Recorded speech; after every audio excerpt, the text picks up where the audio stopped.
Assalamualaikum warahmatullahi wabarakatuh. Bismillahirrahmanirrahim. Alhamdulillahi hamdan syakirin, hamdan na'imin, hamdan yuwafi ni'amahu wa yukafi mazidah. Allahumma salli wa sallim ala nabiyyina Muhammadin sallallahu alaihi wasallam wa ala alihi wa sahbihi ajma'in.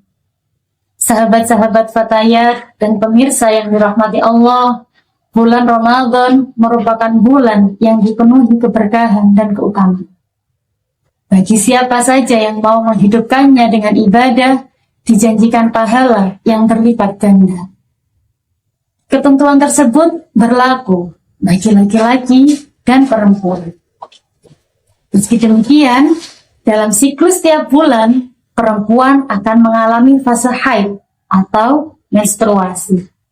Tak terkecuali bagi perempuan muslimah, karenanya hal tersebut tidak dapat menjadi penghalang bagi perempuan untuk beribadah dan mengisi bulan Ramadan dengan amal soleh. Perempuan muslimah tak dapat menghidupkan bulan Ramadan dengan amalan ibadah yang tentunya tidak mensyaratkan suci dari haid. Dalam sebuah riwayat disebutkan, terdapat peristiwa di mana Sayyidah Aisyah pernah suatu ketika menangis sebab haid menjelang haji. Kemudian Nabi Muhammad SAW menghiburnya dan menjelaskan hal itu merupakan siklus yang tidak bisa dihindari bagi perempuan dan tidak perlu ditangisi. Nabi Muhammad SAW kemudian memerintahkan Sayyidah Aisyah untuk tetap beribadah dengan ibadah yang masih bisa dilakukan dalam keadaan haid. Nah, berkaitan dengan hal tersebut, amalan apa yang dapat dilakukan perempuan haid pada bulan Ramadan? Berikut ini ada 6 amalan yang dapat dikerjakan perempuan yang sedang haid pada bulan Ramadan. Yang pertama, bersedekah. Sedekah adalah amalan yang sangat dianjurkan dalam agama dan tidak memerlukan syarat suci dari haid untuk melakukannya. Keutamaan sedekah telah masyhur dan banyak dalil nas yang menjelaskannya. Salah satunya, orang yang bersedekah disebutkan memiliki kelipatan 700 nilai dari apa yang disedekahkan. Apalagi jika dilakukan di bulan Ramadan.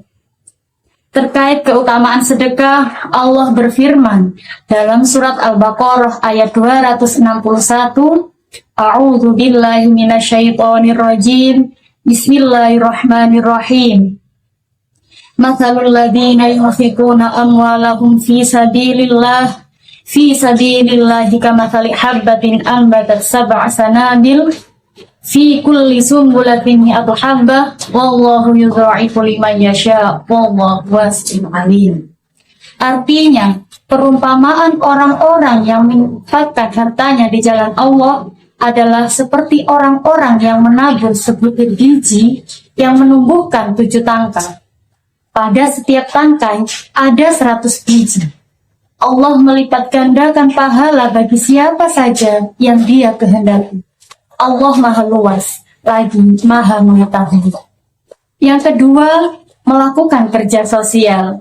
Di antara yang bisa dilakukan oleh perempuan haid untuk mengisi bulan Ramadan dengan kebaikan ialah dengan melakukan kerja sosial. Kerja sosial yang dimaksud di sini mencakup menolong siapa saja yang membutuhkan bantuan, termasuk di antaranya misal melakukan kerja bakti membersihkan lingkungan, membantu menyiapkan berbuka untuk keluarga di rumah, atau buka bersama di masjid, atau yang lainnya, dengan tujuan membantu orang lain. Allah Ta'ala berfirman, A'udzu billahi minasyaitonir rajim, Bismillahirrahmanirrahim, wa ta'awanu 'alal birri wat taqwa wa la ta'awanu 'alal ismi wal 'udwan. Artinya, tolong menolonglah kamu dalam mengerjakan kebajikan dan takwa, dan jangan tolong menolong dalam berbuat dosa dan permusuhan. Quran Surat Al-Maidah ayat 2. Yang ketiga, menuntut ilmu dan mengajarkan ilmu. Menuntut ilmu dan mengajarkan ilmu dapat menjadi ibadah yang dilakukan oleh perempuan yang sedang haid. Sebab kegiatan yang berhubungan dengan ilmu pengetahuan bernilai baik dan ibadah. Syekh Abu Laith Nas bin Muhammad As-Samarqandi dalam kitabnya Tambihul Ghafilin meriwayatkan dari Mu'ad bin Jabal, ia berkata, yang artinya dari Mu'ad bin Jabal radhiyallahu an berkata, belajarlah ilmu pengetahuan, sebab sesungguhnya belajar merupakan kebaikan, mencarinya merupakan ibadah, menelaahnya merupakan tasbih, mengkajinya merupakan jihad, mengajarkannya kepada yang belum tahu merupakan sedekah, dan menyerahkannya kepada ahlinya merupakan amal yang dapat mendekatkan kepada Allah. Amalan yang keempat, memberi makan untuk orang yang berbuka puasa. Salah satu amalan yang dapat dilakukan oleh perempuan yang sedang haid ialah memberikan makanan kepada orang yang berbuka puasa. Disebutkan bahwa orang yang memberi makan untuk berbuka puasa mendapatkan pahala sebagaimana orang yang berpuasa. Dalam hadis yang diriwayatkan oleh Tirmidzi disebutkan, yang artinya dari Zaid bin Khalid al-Juhani, ia berkata, Rasulullah Shallallahu Alaihi Wasallam bersabda, barang siapa yang memberi makanan kepada orang untuk berbuka puasa, maka ia mendapatkan pahala sesuai orang yang berpuasa, tanpa mengurangi pahala orang yang berpuasa sedikit pun. Hadis riwayat Tirmidzi.